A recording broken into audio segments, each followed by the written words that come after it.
Ladies and gentlemen, you are listening to Life Well Lived by Omobola Stephen. It's an engaging and enlightening talk show on life, relationships, and the business of life. Grab a cup of juice and just chill. Life Well Lived by Omobola Stephen. Live life. Live fully.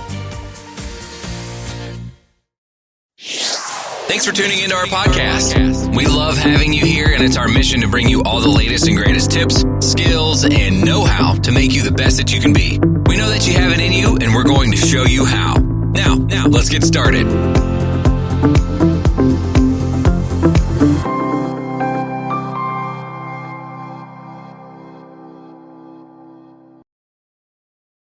This is Lawali from Omobola Stephen, and I'm your host, Omobola Stephen, on today's show.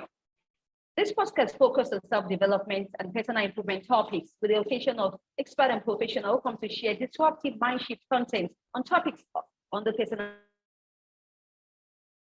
development and self-improvement. So it's been a worthwhile podcast episodes for me today. I'm super excited on the show today to have David Bransky, who's a personal brain reboot and life enhancement specialist. Welcome on the show with me today, David Bransky.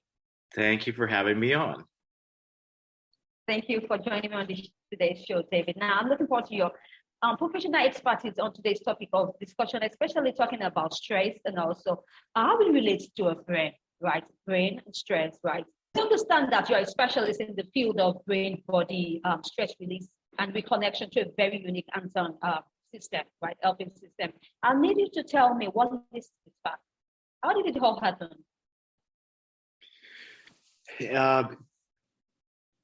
Everybody has heard the term stress in some capacity, some way in life. So I don't need to try and sell them on the idea of maybe that what it feels like or might it seem like. But the thing for people to get clear on is the relationship we have between our life force, our system, our energetic system, on how we use our life energy in different ways, and then on how stress can come in and impede on how we use this life force. So we drain like a battery and then we need to recharge. And as the battery gets older with this recharge and discharge, much like life, as we get older, we don't have the same amount of energy or life force. So we start prioritizing and using our energy differently. So the main culprit to educate people on is there's two main types of stress. There's a fight or flight, a very short, brief amount of time that a stressful experience occurs. This is supposed to last about 20 or 30 minutes. It's you're in New York, so you know what snow is like. So, of course, it gets cold, it gets icy.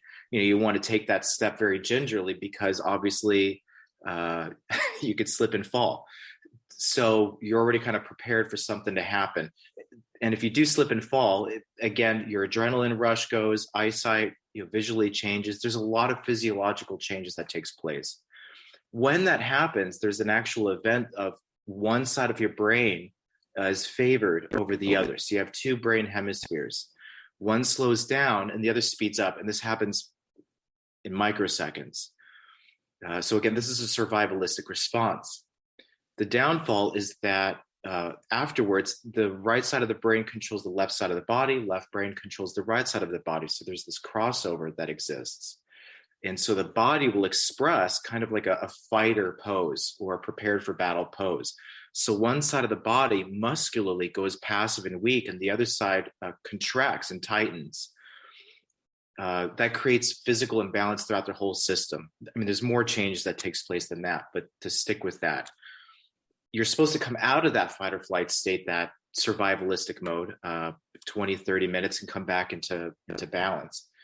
The downfall is that because of the slow level of stimulation we go through on a day-to-day basis, cell phones, relationships, traffic, bills, diet, not enough sleep. It's just a myriad of different kinds of things we go through. We're constantly in that simmer type of state. And so the body doesn't know, much like, let's say a government body to a country. They never tell you, okay, we're done with this. We're out of this situation. We can go back to living our life. Our system, if we don't get that A-okay, we're constantly in a prepared for battle mode. And so it's slowly but surely depleting our life energy, like a small hole in a pool, where water is draining. You're not exactly sure where, but if you put a bunch of holes in it, it drains. So my main goal is to use this incredibly unique process to help people come out of that frog in hot water. Okay, it's a way for you to recognize there's a bunch of holes around the pool, and for you to start filling them in. So it's pretty much letting people recognize that they can come out of this mode and use their life force, their life energy, their innate intelligence that's running the ship to come back into a right direction, to be more efficient. Right. So how does the social environment, how does it get under the skin?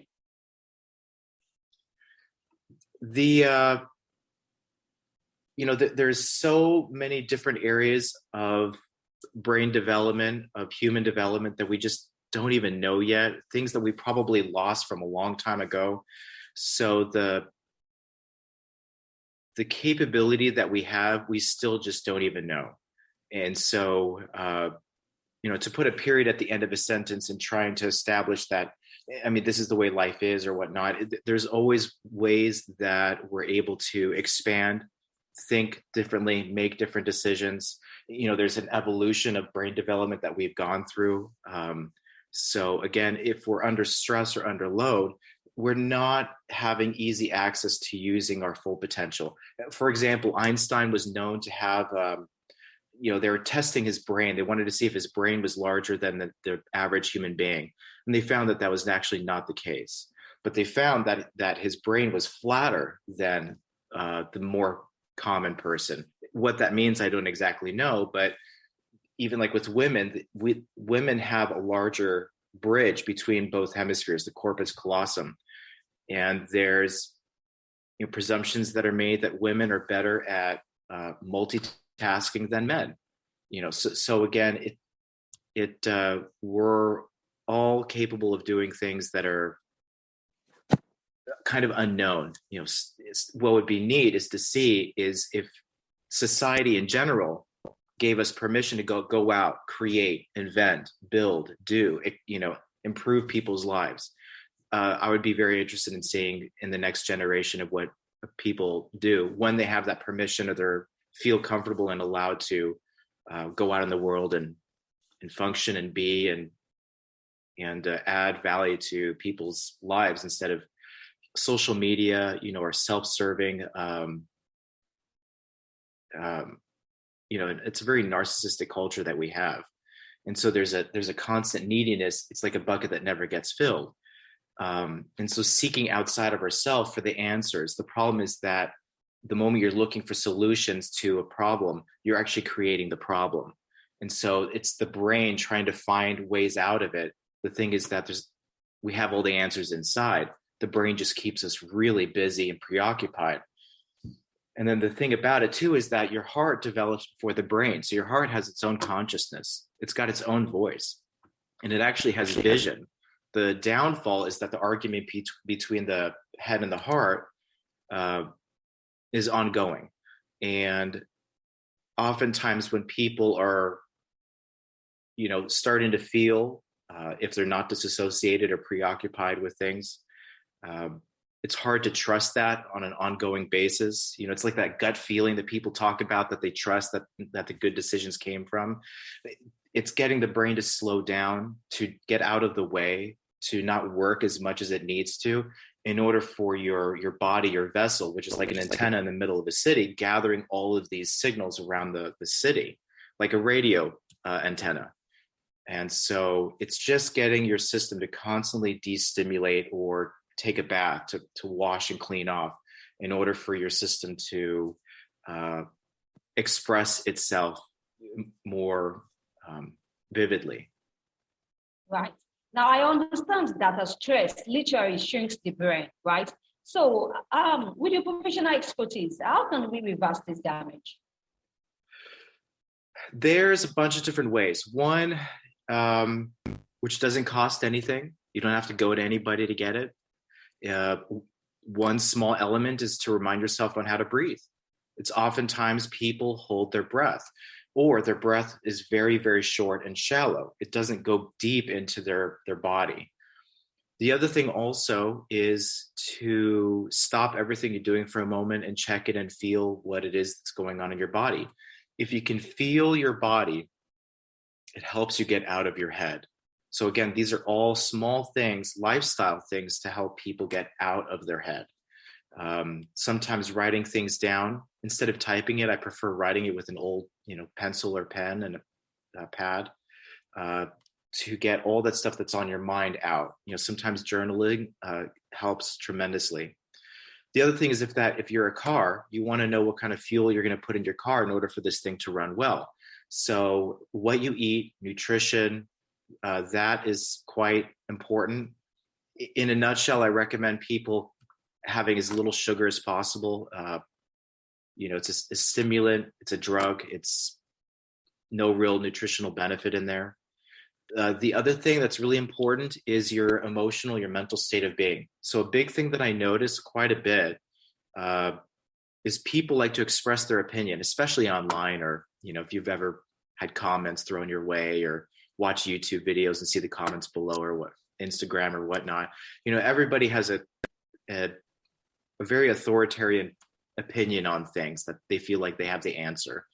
And not to say that's wrong, but a lot of the times actually is stopping that and listening, and taking information and data in.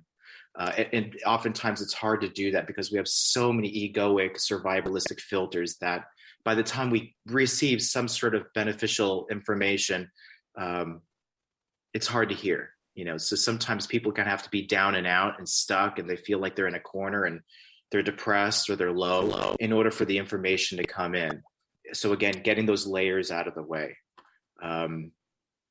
So the big thing back on the emotional part or the mental, if you can try and look at everything as a good thing, is the perspective is that you want to have the glasses on that are like heart-shaped glasses, like, Valentine's is coming up in 2 weeks. This, you watch how many flowers get sold, how many chocolates get bought and shared.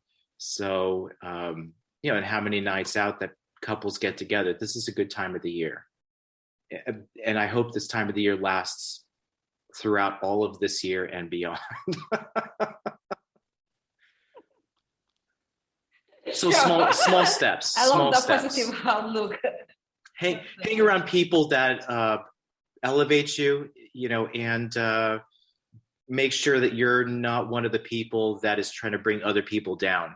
To support other people in the process means you're supporting yourself in the process of life. And that's a good thing because it's a reflection of what's going on internally. Share your opinion on why people should reconnect with nature for better mental health. That is a huge one. So have you ever heard the term getting grounded? To recharge anything like a battery, your computer, or you have to plug it into the wall. The outlet's connected to the ground. Okay. So again, the goal, if you're to look at yourself as a physical being, that you stand in between the ground and the heavens and the earth, your head being as high into the earth into the heavens as possible. If you were to slow everything down and again, let go, surrender, relax, feel your feet, getting grounded. So again, a common thing like meditation, yoga, physical activities or sports, even like lifting weights. Lifting the weights gets you to become more grounded. That energy, that flow goes back into the earth. So the same thing is like if you watched a plant or you have a plant and it's growing, the same amount of soil exists in the pot the entire time, even if the plant grows larger and larger as time goes on. So it's not exactly taking anything away from the earth, it's supporting it, and that it's growing again, elevating towards the sun. We're quite often the same way. The thing is that if we're ungrounded, you'll see people on their cell phones. If they're looking down, you could feel it. If you're going in, even in traffic, you have to honk the horn in order for them to recognize the red light to green. Or if you're grocery shopping, you'll see that if they're on their phones, they're not present. They're not in their body. They're not feeling as to what's going on around them. So you'll see, especially people like farmers, they have to work the land all the